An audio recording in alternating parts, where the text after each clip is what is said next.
कोकणातील प्रत्येक अपडेट जाणून घेण्यासाठी आजच माझे कोकणच्या सोशल मीडिया प्लॅटफॉर्मला लाईक, फॉलो आणि सबस्क्राईब करा।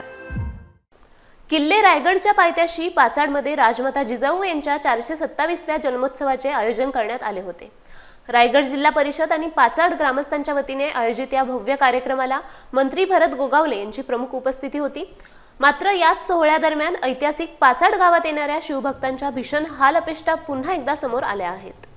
पर्यटकांसाठी साधे शौचालय आणि पिण्याच्या पाण्याची मूलभूत सोय नसल्याने स्थानिक ग्रामस्थ रघुवीर देशमुख यांनी प्रशासनाविरुद्ध तीव्र संताप व्यक्त केला। कोट्यवधी रुपये खर्च होऊनही शिवभक्तांना उघड्यावर शौचास बसावे लागते, हे महाराष्ट्राचे मोठे दुर्दैव असल्याचे त्यांनी पोटतिडकीने सांगितले। जिजाऊंच्या राजवाड्याची झालेली दुरावस्था आणि पायाभूत सुविधांचा अभाव यामुळे गडावर येणाऱ्या हजारो पर्यटकांची मोठी गैरसोय होत आहे। या गंभीर प्रश्नावर बोलताना मंत्री भरत गोगावले यांनी सुविधांचा अभाव असल्याचे जाहीरपणे मान्य केले असून येत्या काळात या समस्या तातडीने सोडवण्याचे ठोस आश्वासन दिले आहे। रायगडावरती जाणारे असंख्य शिवभक्त आहेत, महिला मंडळी आहेत, आज त्यांना शौचालय किंवा वॉशरूमला जायचं असेल तर उघड्यावर बसायला लागतं, याच्यासारखं दुर्दैव नाही।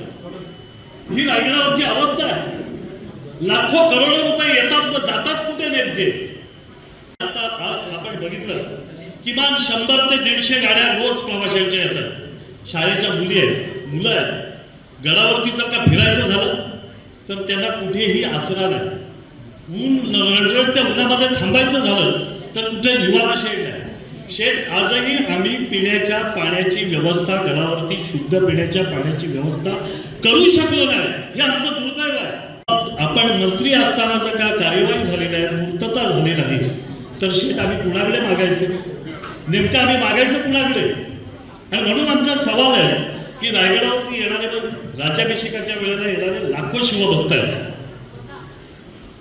त्यांची एक दिवसाची व्यवस्था होते।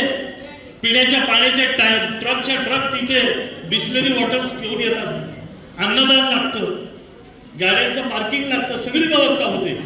पण इतर वेळी रायगडावरती वाढलेली जी सरासरी 10 ते 15 हजार लोक रोज रायगडावर व्हिजिट करतात, त्यांचे हाल काय होतात हे कोण बघतं का? त्या रायगडावरती आर्किओलॉजिकल त्यांच्या पराने मनमानी करतात।